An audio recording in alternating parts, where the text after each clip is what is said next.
Hello everyone, welcome back to the channel, and today I'll show you guys how to log out of a messenger on your phone. Let's get started. First, open your phone settings and search apps.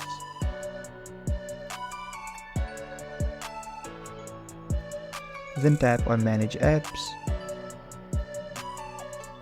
and find messenger in your list. Or you can just type in messenger. Tap on storage and select clear data. And again select clear all data.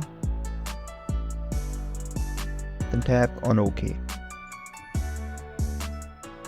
This will remove the saved data and effectively log you out of Messenger.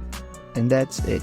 You're now logged out of Messenger on your phone. I hope this was helpful. Don't forget to like, share and subscribe, and let me know in the comments if you have any questions. Thanks for watching, and I'll see you guys next time.